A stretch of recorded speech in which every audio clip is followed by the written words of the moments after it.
any questions? If you don't have questions, then let's start. So, in the last lecture, we introduced what are known as the script LP spaces corresponding to a measure space, defined as all those functions from omega to C such that f is measurable and integral over omega mod fx power p d mu x is finite, right? So this is what we define. Okay. Right. So in the last class we proved what is known as the Hölder's inequality.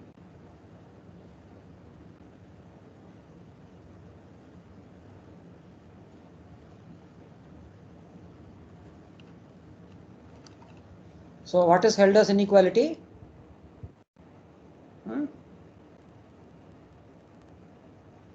So let 1 less than or equal to p comma q less than 1 less than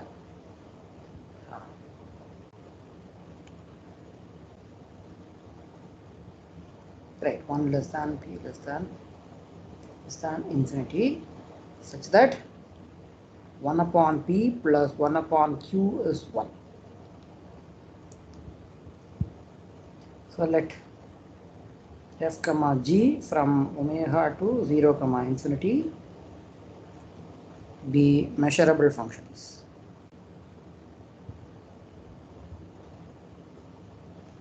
Then integral over omega f g d mu is less than or equal to integral over omega mod f power p d mu whole raised to the power 1 by p times integral over omega mod g power q d mu whole raised to the power 1 by q. Right. So this is what is Hölder's inequality. Right. Now let's proceed towards the next one. Yes. Now, what is Minkowski's inequality?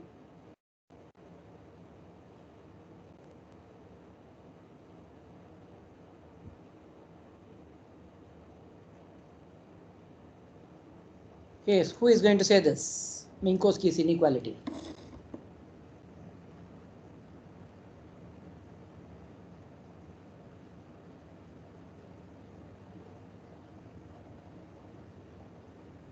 Yash.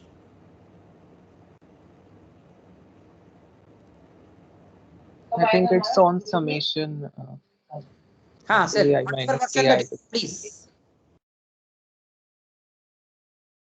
Yes, any version that you know, please. Summation mod ai minus pi to the power p. So summation, summation mod an minus bn. Finish it.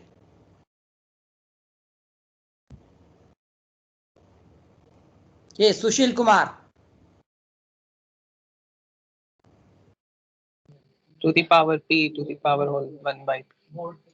1 by p is less than equal to summation mod an minus some another sequence.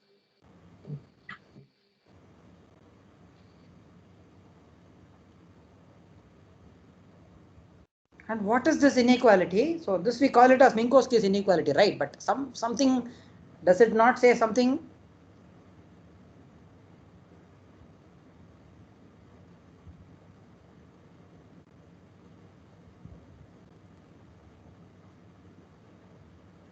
How is it used?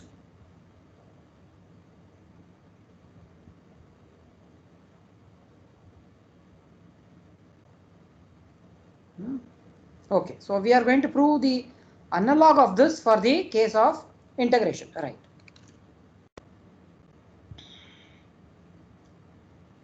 So, well, the same proof, you don't have to do anything new. let 1 less than or equal to p less than infinity, and let f comma g from omega to 0 comma infinity be measurable.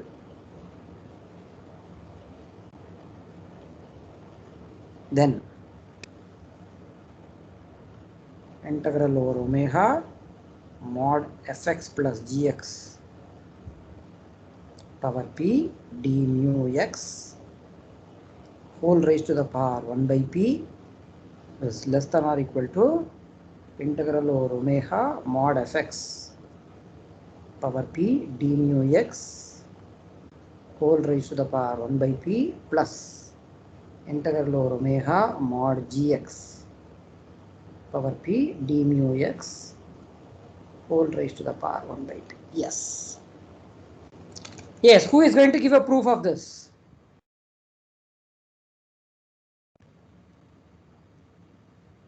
Fine, I'll give you 2 minutes time. Huh? Just start writing the proof. Replace summation by.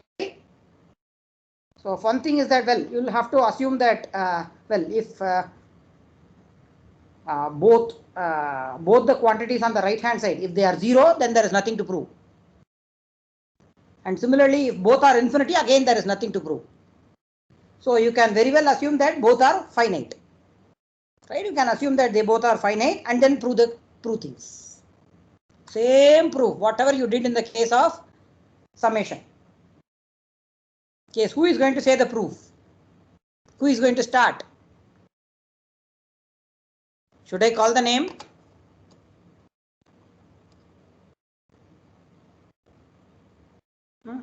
Yes, Bishwa Prakash.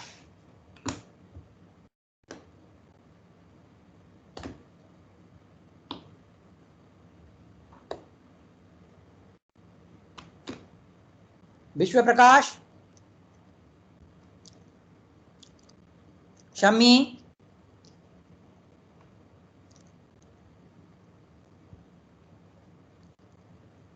Mahesh. Ankit. Kritika. Anyone? Just start the proof. Sir, we can consider the power whole to the p, and then we can work. Right, that's right. So, fine. So, because you all haven't prepared, I'll simply say it's a good exercise. Same proof. You don't have to do anything great. Fine.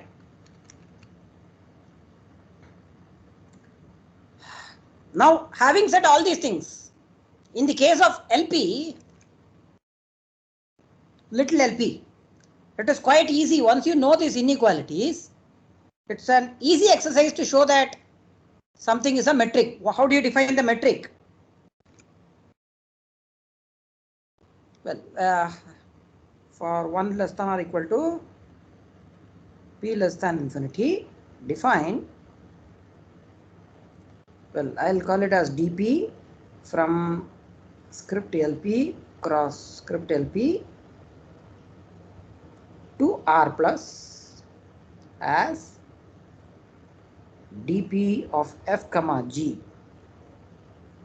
Define it as integral over omega mod fx minus gx power p d mu x whole raised to the power 1 by p. Right. So now the easy lemma. See, this Minkowski's case inequality will give rise to what is known as the triangle inequality, and then the remaining things are easy that you should be able to write. So, but only thing is that this positive definiteness. If this integral is 0, can you say that f equal to g?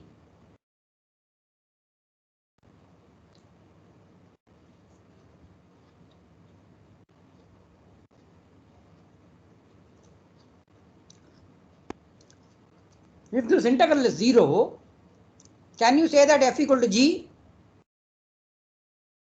Yes or no? It's almost every. It's true only almost everywhere. And therefore, So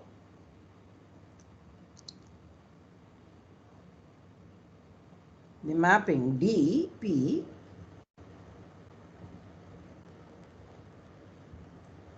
is a pseudometric.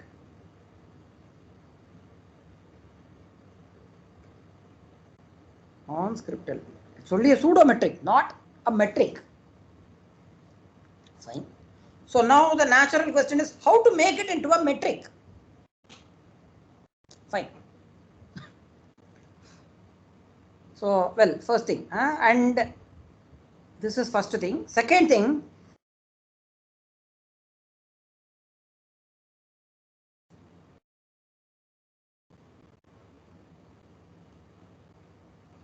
if f comma g belong to script LP. I'm not writing omega a mu because it's clear from the context. Then f plus g belongs to script LP. So this is a consequence of what is known as the Minkowski's inequality. So that you can easily realize. And as a result, I'll put it as a corollary that for 1 less than or equal to p less than infinity, the space, well, the set script LP forms a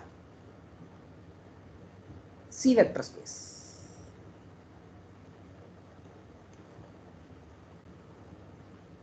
Right. Now what you do, so this is a C vector space, and with respect to the above metric, it is only a pseudometric. Fine. So we wanted a metric. For 1 less than or equal to p less than infinity, let me call Zp of omega a mu as all those Fn LP such that F is 0 almost everywhere. Right. So now what you do is that an easy observation is that this set Zp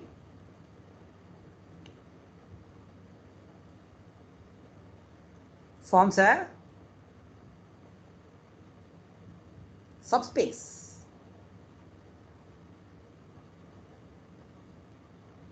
of LP. It's a subspace of LP. What is a subspace?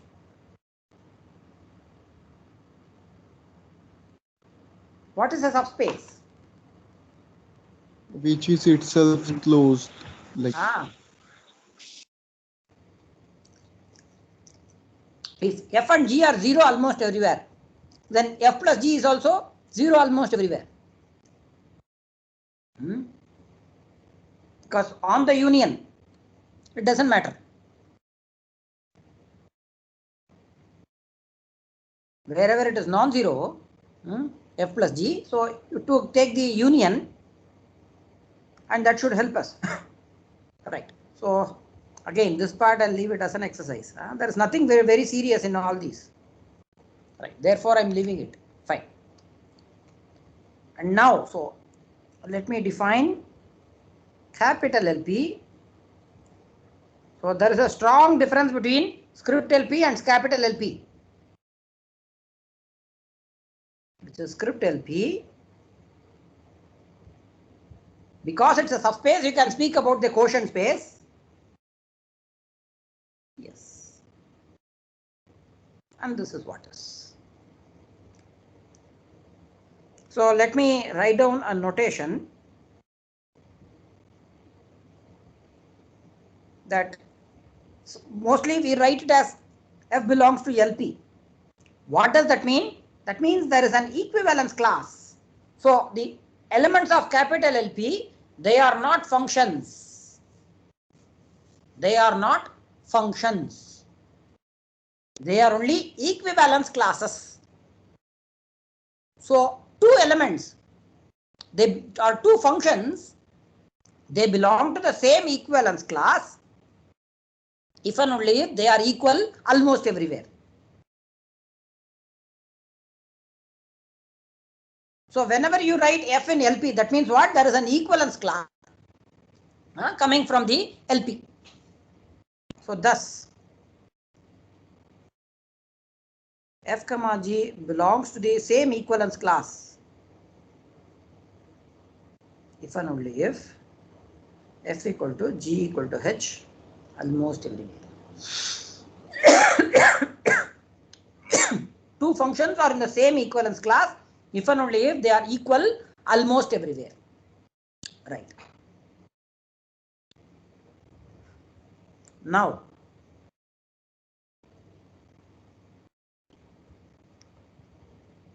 the mapping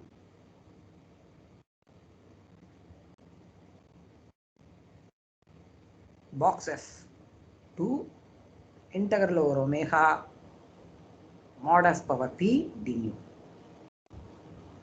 is a well-defined function, is a well-defined map.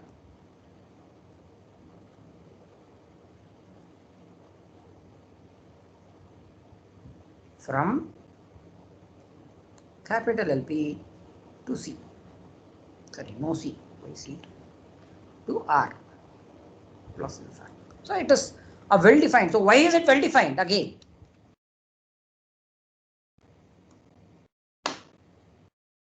Because if two functions are equal almost everywhere, then their integral would also be like equal almost everywhere. And being almost everywhere equal is an equivalence relation in itself. Yes, exactly. So if I choose F1 and F2 from the same equivalence class, and which means that F1 equal to F2 almost everywhere, and therefore their integrals are equal, right? And therefore, once you having said all these things, here is the corollary that let 1 less than or equal to P less than infinity, the mapping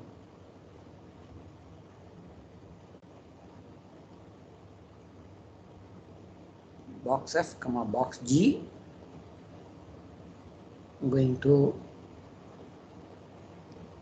integral over omega mod fx minus gx power P d mu x whole raised to the power 1 by P. This defines a metric on capital LP. So this is the fundamental difference that you will have to realize. So if two functions, so that is where if fx equal to, so if this integral is 0, that means fx equal to gx almost everywhere. And therefore, the corresponding equivalence classes coincide. And therefore, you have, and the remaining things are all same. Right. So here is again a notation, which we have been using again and again, but so instead of omega a mu, if the context is clear, if the measure is clear, then we'll simply write it as LP omega. Sometimes if the set is clear and the sigma algebra is clear, then we'll write only as LP mu. If the whole measure space is clear, then we'll simply write it as capital LP. So depending on the context. This is first. Second notation. This is not yes. Sir, in the last lemma, is it coming naturally? Means this equivalence class, or you are defining like this in LP minus ZP? No, which one? Both this well-defined map. This above lemma. This lemma. Above this, then we define this equivalence. In this set LP minus ZP. Right, LP modulo ZP, right? No, what is your not subtraction? No, it is not subtraction. Okay. I am not subtracting. I am only this is a quotient space. Okay. This is a quotient space. That you will have to realize. This is not subtracting, this is a quotient space. Okay. Right. So, next one, we will not write it as boxes, but rather we will write it as f belongs to LP, with the understanding that if I choose another function which is equal to f almost everywhere, then we are not going to differentiate. We are not going to differentiate functions which are equal almost everywhere. So, with the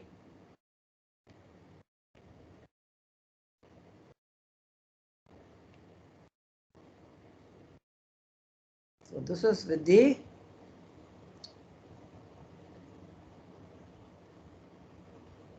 understanding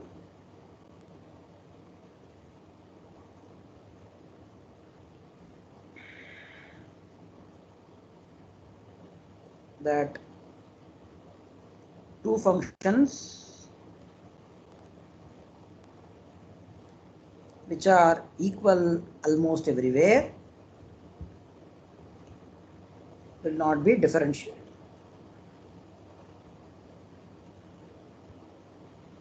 Will be found different or will not be taken as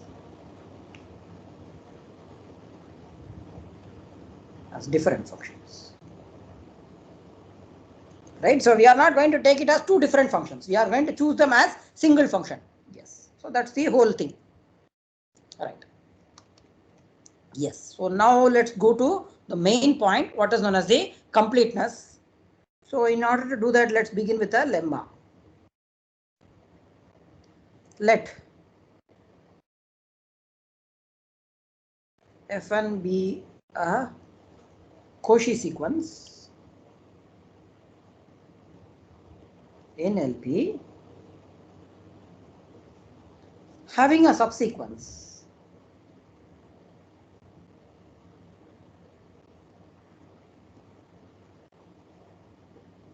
f and k such that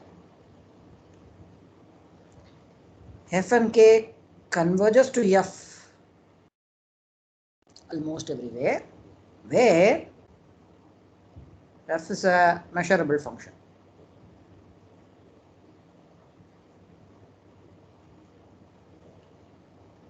Then this f belongs to capital LP and Fn converges to f in LP.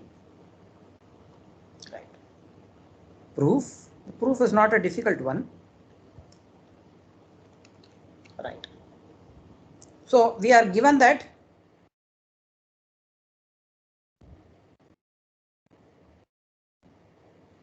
Fn is a Cauchy sequence in LP and there is a subsequence f and k. There is a subsequence of Fn such that f and k converges to f almost everywhere. So these are the two things that are given to us. Right. So therefore, for each n in n, what will happen to f and k minus fn? Where will they converge to? If you fix a n and then as k tends to infinity, where will they converge to?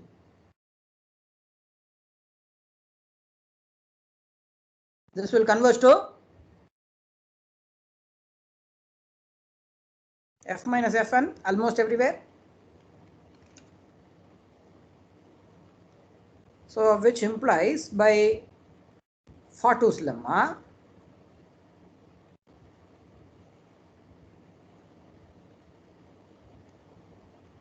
integral over omega mod f minus fn power p d nu Yes, so this is going to be less than or equal to lim_inf.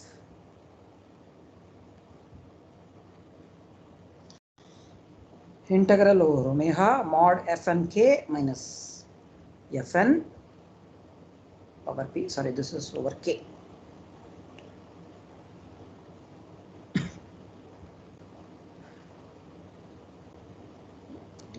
Right. So let epsilon greater than 0. Right. Since fn is Cauchy,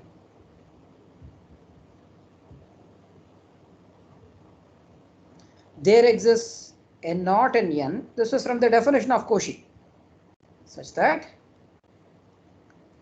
distance between fm and fn, this can be made less than epsilon for all n comma m bigger than or equal to n. Right.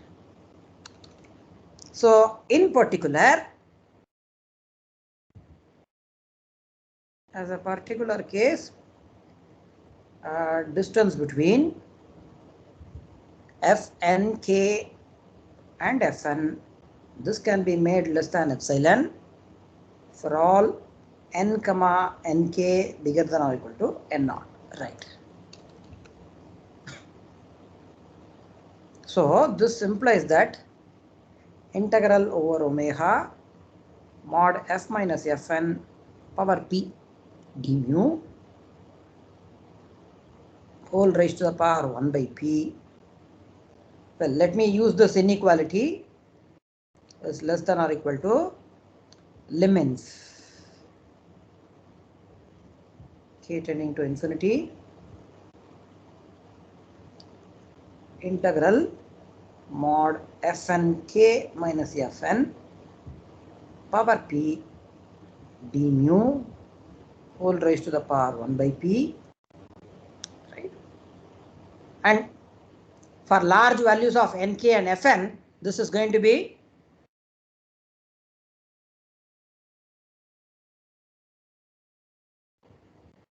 epsilon power p whole raised to the power 1 by p, which is just epsilon. That's it, done.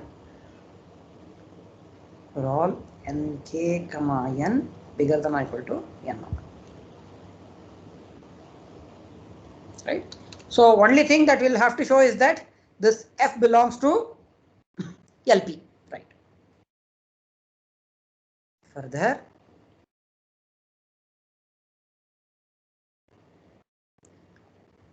integral over omega mod f power p d mu. We'll have to show that this is finite. So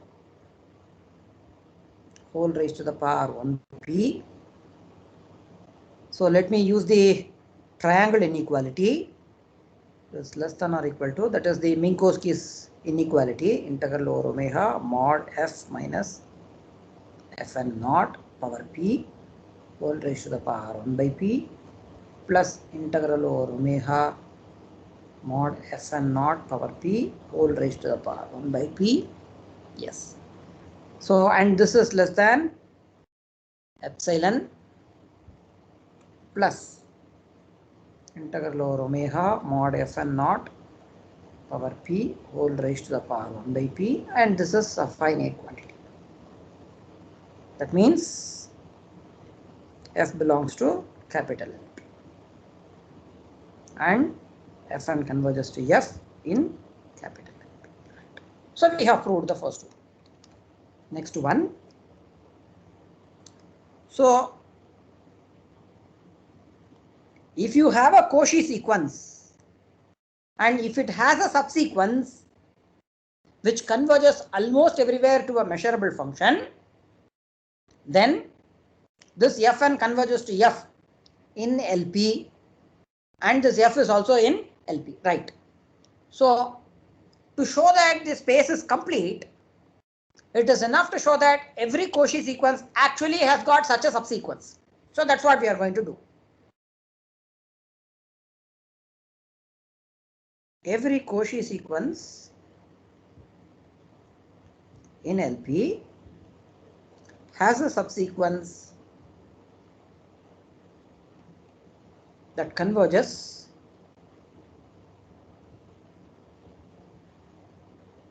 almost everywhere. Proof. Again, the proof is not a difficult one. We have been doing this again and again. But anyhow. So let Fn be a Cauchy sequence in LP.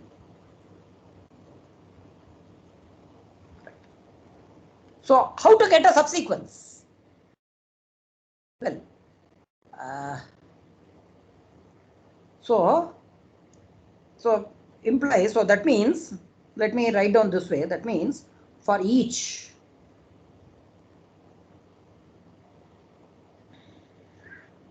epsilon positive, there exists a naught and n such that distance between Fn and Fm, this can be made less than epsilon for all n comma m bigger than or equal to n. So in particular, if I choose epsilon as 1 by 2 raised to the power k, so in particular,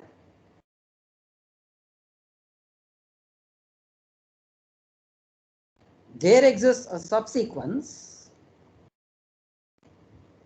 Fn k of Fn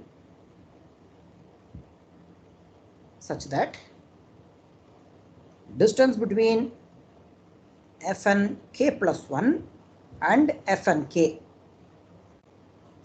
is less than 1 upon 2 raised to the power k. And this is true for all k in n. Right. So the claim is that Fn k converges almost everywhere.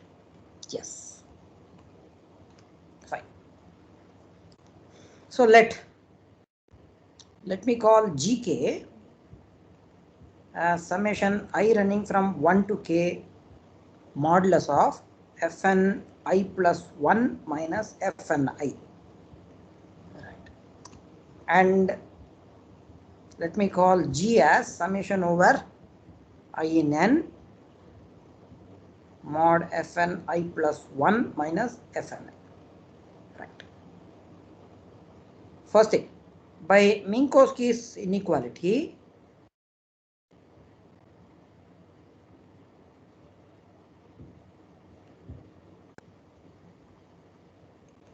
you can easily observe that what is the distance between Gk and 0? What is the distance between Gk and 0?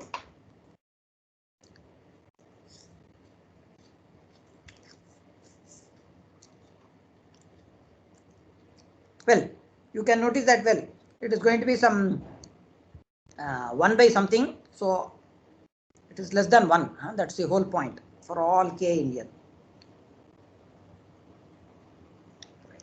So now applying Fato's lemma,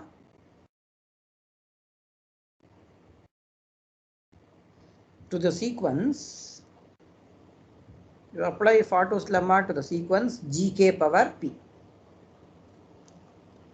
What do we get? We get integral over omega g power p. Yes, what can you say about this one? This is going to be less than or equal to 1. Once you apply the Fato's lemma, this is going to be less than or equal to 1. So in particular, so once you know that this is less than or equal to 1, in particular,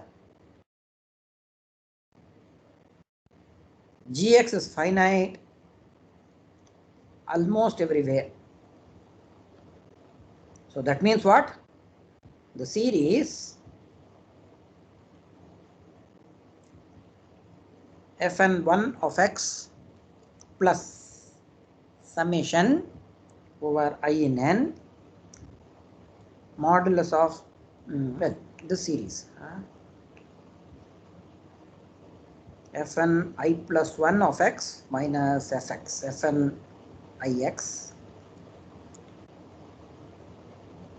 converges absolutely. This series converges absolutely for almost everywhere x in omega. Right. So once you have this, now I need a corresponding, I need an f. So define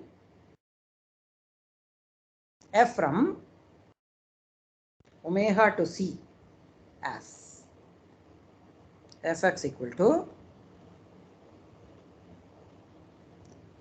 well, this series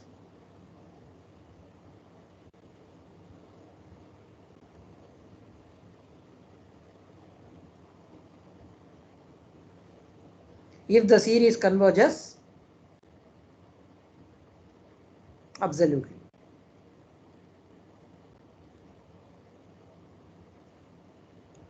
Zero otherwise. Right. So one thing is that by pasting lemma, you can notice that this is going to be measurable. Well, also note that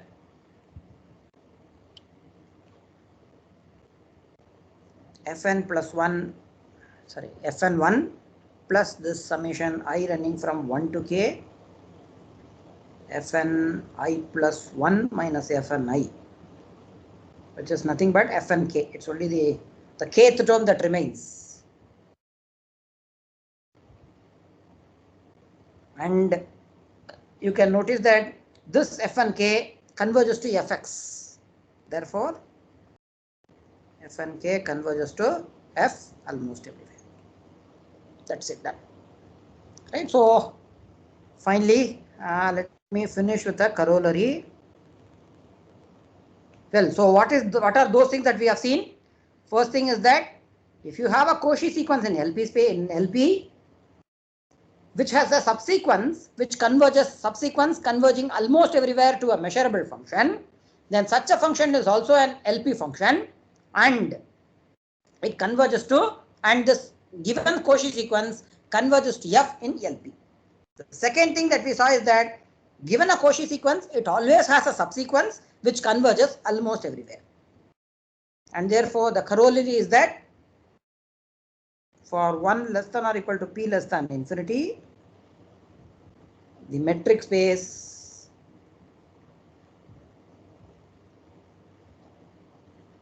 LP with DP is complete. That's it. Done.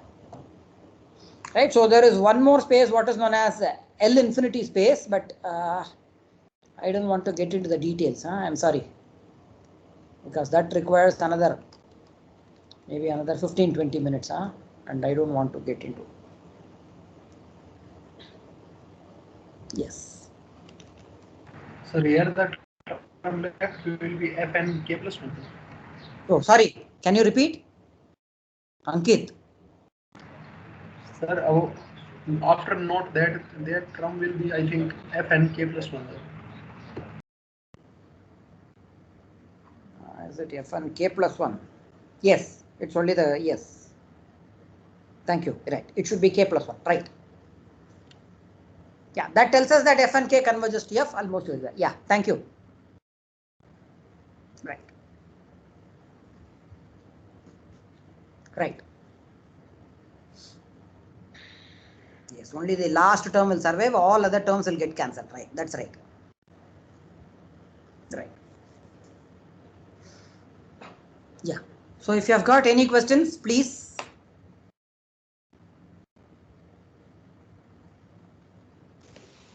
Sir, when we are having our quiz third?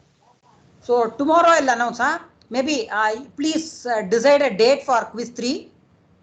Tomorrow, once I post the PMT and your minor 2 marks and everything, right? So tell me the date, and I'll also post the syllabus for quiz 3. Fine? Is that Okay, fine? sir. Yes, sir. So, well, let me just see.